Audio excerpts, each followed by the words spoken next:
Hey everyone, Michael Hines at naturalrefrigerants.com. I am here in Orlando for AHR 2025, and I've decided to drop by the Vitalis booth because they've got a lot of cool stuff to talk about for CO2, but specifically district heating.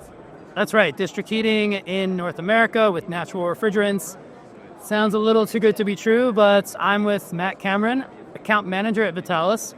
And it's not too good to be true, folks. It's happening. It's actually already here.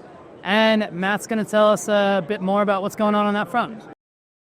Okay, so Matt, again, district heating, natural refrigerants, CO2 specifically. It's a thing we hear about a lot in Europe, but in North America, not so much. But yeah, you're telling me that's not the case. You're telling me Vitalis is actually on it, and it's not just in the idea phase, it's actually happening. It's here now. Yeah, absolutely. It's happening for sure. This rack that you can see behind me is one of our latest projects. So that's a 1.5 megawatt reversible air source heat pump, of course, using CO2 or R744 as the refrigerant. So this is set to be installed and commissioned starting in March at the University of British Columbia, Okanagan, which is right up in Kelowna, BC, next to our manufacturing facility. So like you said, it's actually here, it's happening.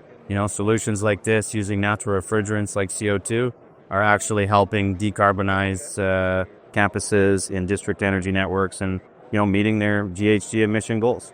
And it's district heating, but not in the European sense where it's, for 20,000 homes in a city. It's, like you just said, a university campus. That's what we're looking at here in North America, right? That's right, absolutely. So yeah, traditionally there are a lot of systems you see in Europe where, they're for massive groups of homes. It might be 10, 20, 30 megawatts in capacity, but this technology, is also scalable to where we can provide 1, 2, 3, 4 megawatts for something like a university campus that maybe has 10 or 12 or 15 buildings. They'll have a network of pipes that's delivering heat throughout the buildings, and this CO2 heat pump is the source of that heat and cooling. It does simultaneous heating and cooling.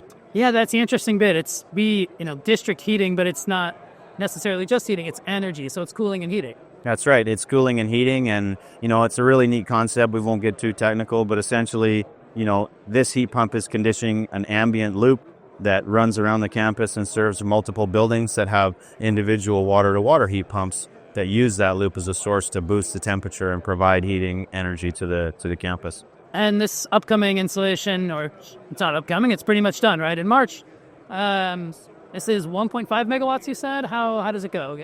Yeah, so I believe it's starting at 1 megawatts, and then we've allowed future capacity expansion, and I believe for 2.5 megawatts. So, like everything, you need to plan for the future. The campus will be going through some changes, and so we were looking at their future plans, what they're now, the capacity they need now, but also what they'll need in the future. So we've allowed for that with the design of this heat pumps. And how many buildings are we talking about, or is it just all university buildings? Is it dorms? What's getting heated? What's getting cooled? Yeah, so on the campus, you're going to have kind of a healthy mix, depending on which campus. It might be dorms, it might be the classroom. Sometimes they'll have a laboratory that requires a different grade of heat. And that's the nice thing about the loop, is that we can boost the different temperatures based on the demand around the campus. But it's a healthy mixture of space comfort and heating. Could be domestic water as well. So a nice thing about the heat pump is you can serve a lot of different applications. Nice. We love to hear that. We love to hear space comfort and heating plus CO2 in the U.S. It's a bit of a white whale, but we're getting toward it. And I'm curious, though. This is a BC installation. What else is on the horizon, though? Where else are we seeing demand? Yeah, there's lots of really exciting projects. In district energy and beyond, but looking at district energy, there's a couple other projects on the West Coast in Washington that'll be coming up later this year as well. So that's a CO2 installation, and we just finished up at the IDEA conference in Boston as well last week that we were talking about. So, at large, there's a lot of campus decarbonization projects where CO2 is emerging as a really great fit for their application. So. All right, folks, so you're thinking district energy. You're thinking natural refrigerants.